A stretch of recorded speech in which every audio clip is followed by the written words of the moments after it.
Hi, I'm RJ Brim from FroLIberty, and today we're going to have a roundtable discussion about cannabis and its legalization here in our state of Mississippi. It is my belief that cannabis eventually will be 100% legal. With an eye to that, I want to have a discussion with several people. We tried to get an opposing view here today, but they were unable to make it. We did reach out to Jackson County Sheriffs, their PAO, to see if they would have a representative set here. We reached out to several news agencies like LOX and XXV, and they were unable to attend. So, the panelists we have today are Dr. David Allen. Hi, my name is Dr. David Allen. I'm a retired heart surgeon, and I'm board certified in cardiovascular surgery and general surgery. And I have special interest in the endocannabinoid signaling system, or ECS, and I'm here to tell you about that. Okay, and our other panelist today is Mr. David Singletary. Hello, how are you today? My name is David Singletary. I am your 420 friendly independent candidate for the governor of the state of Mississippi. My past experience has been in the hotel business here in Biloxi, and currently I'm an investment banker and in real estate development up in the Jackson area, Florence, Mississippi. Okay, all right, you've met me, you've met our panelists. Let's begin.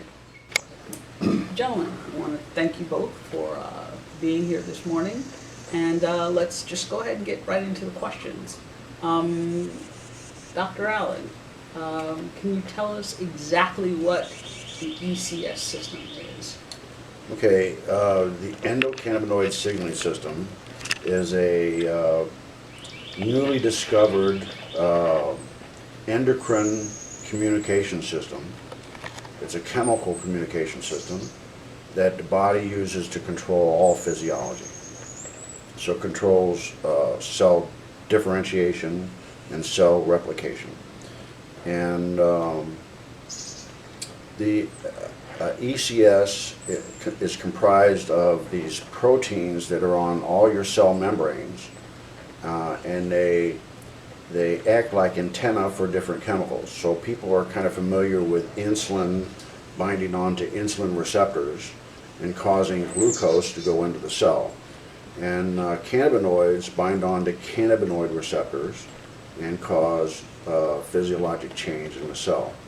So there's a bunch of different receptors. There's testosterone receptors and estrogen receptors and opiate receptors and a host of other chemical antenna that cells make. But there's more cannabinoid receptors, CB1 and CB2 specifically, than all the other receptors combined. So if numbers are an indication of importance, cannabis is really important for cell physiology control. And what it does is it controls homeostasis. And homeostasis is kind of a hard thing to understand. Basically, homeostasis is the ability to stay away from death. And so everything that you measure in the body in physiology goes up and down. Your pH goes up and down, your glucose goes up and down, your testosterone, estrogen, everything the body makes goes up and down. And if any of these things go too high or too low, it causes death. So life is in the mid-ground between too much and too little. And so that's why the endocannabinoid signaling system is super important for cell physiology. And in fact, if you block the endocannabinoid system, conception does not occur. So sperm does not enter the ovum unless you have a functioning ECS. So that just tells you how important it is. And cannabinoids are in mother's milk. So when she feeds the baby breast milk, the baby receives these cannabinoids and it causes the baby to thrive. There's a study in Jamaica that proves that women that use cannabis while they're pregnant, that their children after they're born are much more sociable and healthier than mothers that don't use cannabis. So this makes cannabis a nutraceutical and metabolic essential. And what that means is it's something that you can eat that augments your health and does not cause any ill effects. And it's essential for you to have a functioning ECS for physiology to occur. So this is a new science, and we're just discovering the miracles of this new science. Okay, thank you. Mr. Singletary, thank you again for joining us. Always a pleasure, Joyce. Can you tell us a little bit about your candidacy and your advocacy for cannabis? Well, it all started way back in 1995. We used to go over to Amsterdam to the High Times Cannabis Cup. And the one thing the man said one day is, I feel sorry for the American public because the war on drugs is just about a war of brother between brother. And that has stuck with me ever since. And since 1995, I've said, made a vow to myself that if I ever got a chance to legalize cannabis in Mississippi, I would take it. And then 3.5, 4 years ago, we figured out about the initiative process, which California and Colorado used to change their cannabis laws. And since then, we've been issuing recreational initiatives for registered voters to sign across the state, hoping that we get enough signatures to get the issue placed on the ballot. Well, in the process of me gaining signatures for the recreational initiative, somebody made the comment one day, well, the governor's not going to sign off on it because he's already said he would veto any cannabis legalization legislation that comes across his desk. So it was at that point in time that I felt like I needed to get involved. So I said, how many signatures does it take to be on the ballot for governor? And they said 1,000. So I collected 1,000 signatures and put up $1,000 and found myself on the ballot advocating the legalization of the most competitive recreational cannabis industry in the United States, here in the state of Mississippi, since we have been growing it up at Ole Miss for over 50 years. And we are the only federally licensed grow facility in the country. And plus, I'm a chronic pain sufferer. I went to the pain doctor. Pain doctor gave me steroid shots and opiates. Well, she piss tested me for the opiates. You know, she said, well, I can't prescribe you lower tabs that'll kill you because you test hot for pot that had never killed anybody. And I said, well, therein is a problem. And she said, why is that? And the DEA, it's their regulatory laws. So now we got a regulatory agency of the government dictating our behavior. So I have no option but to get involved. I'm painted in the corner, you know, much as the law enforcement and the politicians are painted in the corner. They have to uphold the war on drugs. I'm painted in the corner in that I need to end the war on drugs. We need to just raise the white flag and call a truce and learn from the wisdom we've accumulated over the years. And one thing for sure stands true and rings clear throughout the years. Prohibition does not work, and zero tolerance is not obtainable. As you know, we did in fact try and have some opposing voices here today for this discussion. Since they're not here and I did want their voice representative, I'm going to ask a few of their questions. Either one of you gentlemen feel free to jump in and answer. The number one question, or the number one thing I hear from people who are anti-marijuana or anti-legalization is that it is in fact a gateway drug to other drugs. Do either one of you gentlemen have an answer to our fellow Mississippi citizens on that? We'll let Dr. Allen explain the physiological point of addiction, I guess. How it's hereditary and passed on. Yeah, it's been proven long ago that there's no gateway association with cannabis. Cannabis is as addictive as caffeine, and much less addictive than alcohol or tobacco or any pharmaceutical that you can name. So, So cannabis is not addictive, it's not a gateway drug. If that was the case, there's a large amount of people using cannabis now.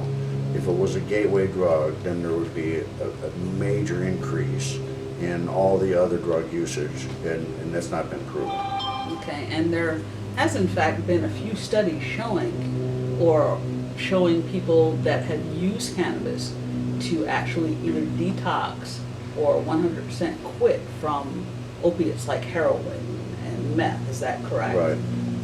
Cannabis is synergistic with opiates, and so you can use less opiates if you're using cannabis with it. Interesting. And so. Okay, all right. Now, gateway drug, it can easily be argued that the two worst drugs are already legal in this country, being alcohol and nicotine. So, back when I was a drinker, I quit drinking alcohol 11 years ago. And I was a lot more susceptible to doing things and acting crazy when I was drinking alcohol as opposed to when I was smoking cannabis.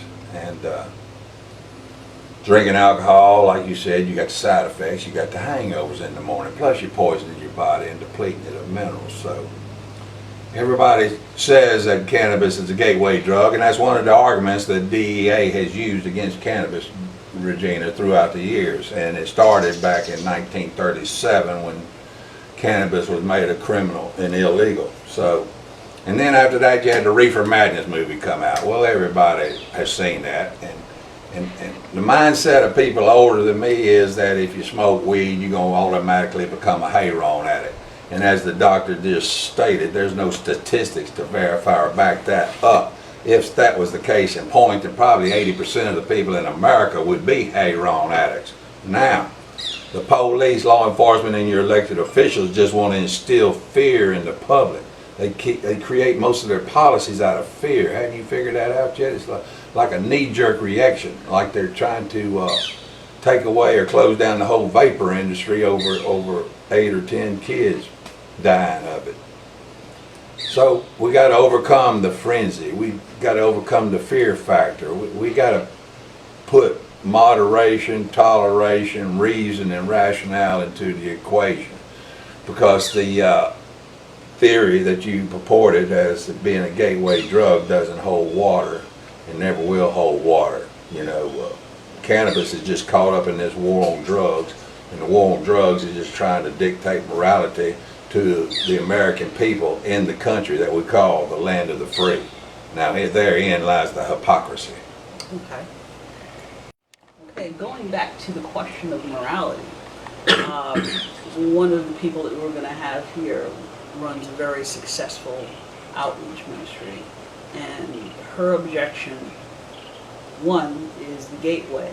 Second is the religious aspect, that people smoking marijuana and becoming intoxicated is against our moral kind of, level. Would either one of you gentlemen like to speak to that? It says in the Bible, on the first page of the Bible, in Genesis 1:29, it says, and God said, I have made all these plants bearing seed for you to eat. And Romans 14:2 says, some may eat all things, others who are weak eat herbs. And Romans 14:3 says, let those that eat herbs not despise those that don't, and let those that don't eat herbs judge those that do. So it says in God's Bible that man's law for judging people using cannabis is wrong. So that's my position on that. Awesome. Mr. Singletary, would you like Did not to know that. kind of riff off of what the doctor has said? As the doctor stated in Genesis, man is given power and control over the animals and the fish and the use of the grains and the flowers in the field. Now you take that a step forward and you bring it forward. Well, we stay in the Garden of Eden for a second. God told them not to eat from the tree, the forbidden tree of knowledge. Well, guess what they did? They ate anyway. Okay? That's back in the Garden of Eden. That's 2,000, over 4,000, 5,000 years ago. Just saying no didn't work back then. Okay. You follow me? Yeah. Just saying no ain't working today. Okay. You follow me? Yeah. With the war on drugs. Okay. So we're inherently, we kick the can down the road. We don't come face to face with the problem or the issues we have telling our fellow man how to live. Now you take it a step forward to Jesus' time. What was Jesus' 2 rules? You have one sovereign God over all. And rule 2 is to love your brother as yourself. No, nowhere in this war on drugs nowadays are you justified in persecuting your fellow man for what they do with their own body. And therein lies the problem, is you're not treating your fellow man like they deserve to be treated. You're not loving them as yourself. Now that's why your war on drugs isn't succeeding and will never succeed. You need to take a different approach in a different direction. How you declare war on drugs? You declare war on your American citizens inside the boundaries of the freest country in the world. And I know that's against Jesus' teaching. They call it a hypocrite. The hypocrisy of democracy. A third kind of worry or concern with those fellow Mississippi citizens is, how are you going to protect our children? And if marijuana becomes legal. You know how to protect the children. Your body's made for endocannabinoids. You need to put your baby on a cannabinoid regimen as soon as they take their first breath, just about, is what I think. Now you can regulate it like alcohol and control the THC content. If you're under 18, you're going to only have up to, what, 8% THC content, like that, something like that. And then after you reach age of maturity, then you can increase the THC content, which is similar to what the alcohol laws are based on now. Children should be using cannabis, and grandmas should be using cannabis for different reasons. Cannabis is a nutraceutical and will help children with ADHD. They will eat better and they'll pay attention in class. They'll eat better at lunch, and they'll be more calm. And grandma can use cannabinoids to stop diabetes, strokes, and heart attacks. There's a U.S. patent, cannabinoids as antioxidants and neuroprotectants, patent number 6,630,507, which proves that cannabidiol decreases the size of a stroke by 50%. And it does this by inhibiting reperfusion injury. And I'm an expert in reperfusion injury because I had to protect the heart from reperfusion injury for the safety of the patient. So, can you tell our listeners what reperfusion is before we?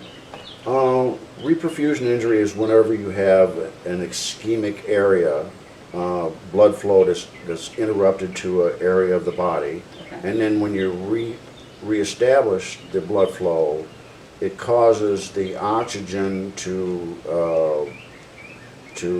come apart, and you have a bunch of oxygen-free radicals, and they attack the tissues and actually extend the infarct. And by preventing reperfusion injury, you can prevent this extension of the infarct. So that patent proved that it decreased the size of a stroke by 50%. That patent came out in 2003. It's a U.S. patent. Government owns the patent. And so every person that died or had morbidity from a stroke since 2003 is a victim of the drug war. Okay. Another concern that people have is there's been several studies released, I can't exactly quote the source, about cannabis and the still developing juvenile brain, that there are possible damages that aren't recoverable from that, and certain deficits that occur in children or teens even, Yeah. that that start smoking cannabis. So what is your response to something like that? My response is you probably can see changes in the brain from people using cannabis because it inhibits the amygdala. And so any unused organ atrophies. So if you use cannabis long term, I believe that there will be a proven association with the decreased size of the amygdala from disuse atrophy. Okay. Where's the amygdala located? That's the little gland in the brain? Right. It's the evil organ of the brain. The other thing that people have kind of associated with cannabis is high crime rates, gang activity, another thing. And I know as a Mississippi citizen and a mother, I don't want all of a sudden you say, hey, it's illegal, and all of a sudden I got gangs in my neighborhood and I got, you know, all this violence happening. Can either of you gentlemen speak to that kind of association or phenomenon? It's a crazy thought pattern because the truth is, once cannabis is legal, it's going to be available at Walmart and at the gas stations. So there will be little profit in anybody else selling cannabis. So it's not going to be the drug cartels selling cannabis. It's going to be legal cannabis businesses that grow cannabis legally and properly in the United States. So it's going to be safer.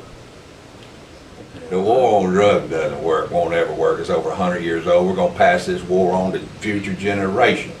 I'm telling you today, prohibition doesn't work, and zero tolerance is not obtainable. Now put your kid on a low dosage cannabinoid regimen throughout their lifetime, and they probably won't develop some major diseases, I imagine.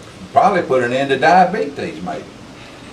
So all these laws, when you consider that prohibition and zero tolerance isn't attainable, then you need to move toward a middle ground to where moderation and toleration is allowed. All right, there's a legal concept called no mens rea, which means that there has to be a victim for a law to be broken. So if there's no victim, if there's a victimless crime, it's not really a crime. So if you use cannabis in your own home and you don't hurt anybody, then it's a victimless crime and you should be punished. In the same way with other drugs, if you use heroin and you break into somebody's house, that's a crime and should be arrested for it. So they shouldn't be arresting people for using drugs. They should be arresting people for doing crimes that have a victim. If somebody sells a drug that causes somebody to die, then there is a victim, and that would be something that should be punished. But so if somebody sells, you know, any of these heroin analogs, then that person should go to jail. Therein lies one of the problems with the war on drugs. It's illegal. As soon as you enforce prohibition, you make it illegal. You create the black market. Once you create the black market and the mafia, you don't know what's in that drug they're selling out there on the street. You know, every now and then the drug dealer puts a piece of fentanyl in with the Hayron just to intentionally make them overdose. And then all the drug addicts will want to come get that batch from him because they want to take it to the brink of extinction. Okay. Several European countries have used sort of your suggestion of clean needles, tested heroin and meth, and they've seen falling addiction rates. Can you speak to that about prohibition and addiction rates, that sort of vis-a-vis? I believe in Portugal they've legalized all drugs, and it's been like 10 or 15 years it's been legal there. That's correct. And they have noticed a decrease in the amount of drug usage there. And obviously their jails are not full of people that were just using the substance. And so to carry that a point further, I believe Switzerland is also doing with deregulation of all drugs. So we do have years of experience, and we do have vertical studies that have been done in those countries that we can base our premise on going forward. That's why I say we need to stop this war, because it's not doing anything. It's doing more harm to humanity than it is good. You know, you can't even save yourself, much less anybody else. You don't know you're saved till your name is read out of the Lamb's Book of Life at the pearly gates in front of St. Peter's. And then that also enforces my other point. Just say no isn't working. So what do? You legalize it. One more worrisome or prohibition type question. A lot of people who don't want cannabis legalized speak to the detection and having people out on the road or operating heavy equipment or something under the influence of cannabis, about how dangerous it is.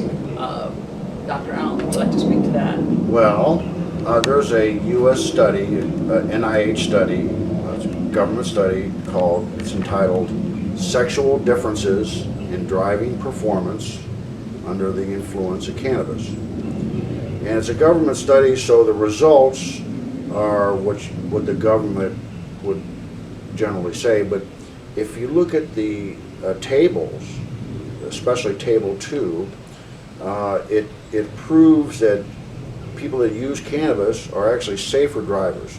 So what they did was they had a driving simulator, and they brought men and women in, and they had them on the driving simulator before they smoked and tested their reaction times, and they had them after they smoked. And they would have like obstacles in the road or dogs run out in front of them, and they would measure their reaction time and their crash avoidance. And the table 2 results show that women, it didn't really change. After they smoked, it didn't make any difference.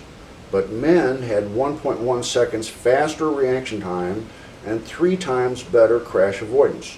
So this study, this government study, proves that in some measurable things regarding cannabis and driving, you're actually a safer driver than when you're straight.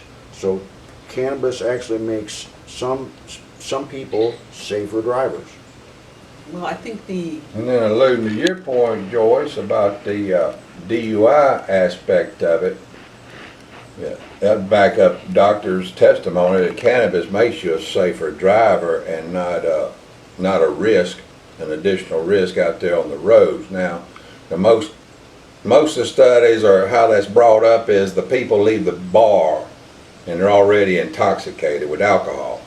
And then on the ride home, they smoke a joint. Well, that just enhances their drunkenness, but from the alcohol, it just enhances it. So that's why they're trying to give cannabis a bad rap as far as driving go, but they don't mention that the alcohol is the primary source of the inability to drive.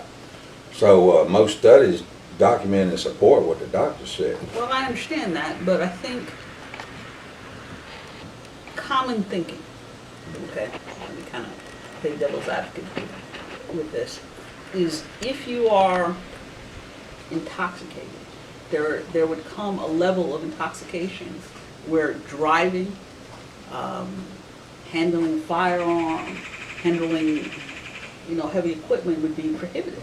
I mean, don't you think so? I mean, Well, we don't really know everything about cannabis and driving performance. On some things that they measure, it seems like you're safer. But see, it's been illegal to study cannabis in the United States since 1937. It's virtually the only science that you can name that's actually been inhibited by law. So cannabis is a Schedule I drug, which means, in Schedule I means that it's not safe under doctor supervision. So they're saying that doctors can't control dispensing cannabis to patients, which is ridiculous. And so this law has been inhibited. many of the questions that people have regarding cannabis is how, for instance, how much should you use if you have a cancer, how much you should use if you have Crohn's disease, and other things like that are unknown because of this inhibition of the science. And so now, since cannabis is being legalized all over the world, many of these medical studies will be started to be performed now, and we will know these answers fairly soon. Well, since we did the kind of devil's advocate thing, I want first Dr. Allen to kind of end up and speak to the benefits of cannabis as far as body, mind, just the science of it, the physicality of it. Can you speak a little bit of that? Well, there's a study that shows that if you use cannabis for 20 years or more, that the incidence of diabetes is 66% less. Your doctor can't give you any medicine on the earth that will decrease the incidence of diabetes by even 2%. And this study was done with people smoking cannabis, which is not the best way to use cannabis. The best way is to use it edible. Edible? If you eat the cannabis. Okay. And so in the future, they will be doing studies regarding using cannabis, eating cannabis, and diabetes. It could be that eating cannabis is the cure for diabetes. And think about the monetary Health saving. the implications, the monetary implications of that. So if it decreases the incidence of diabetes by 66%, that means it decreases the incidence of all the complications that diabetes cause by that same amount. So that would mean decrease the amount of dialysis for kidney failure from diabetes, decrease the incidence of blindness, decrease the incidence of amputations by 66% or more. So this is going to have a major impact financially on the medical industry. So, and then you take it one step further, you're going to take it to where we're going to decriminalize a drug that's illegal right now, and we're going to turn it from a liability into an asset. We're going to turn it into a revenue generator. We're going to turn it into a job creator. We're going to turn it into a tourism activator. And we're going to turn it into a jail decreasing population energizer.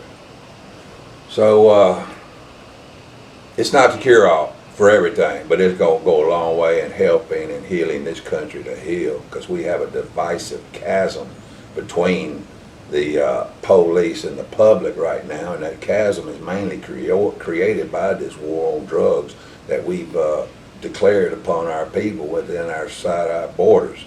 And it will go a long way to not only curing all the major diseases of today, it's going to go a long way in curing family relationships. Implementing this war or having a vote or a say-so in it. And such is the freedoms and the liberties that are being taken away from the American people by these regulatory agencies and created by our federal government that are supposed to be protecting our own interests. Now when the government turns a blind eye and a deaf ear to my pain and suffering and my fellow man's pain and suffering, and lives in denial knowing that the state of Mississippi is broke and lives from one paycheck to the next, then it's time for all of us to get involved and to right this wrong that has been thrust upon civilization. Okay.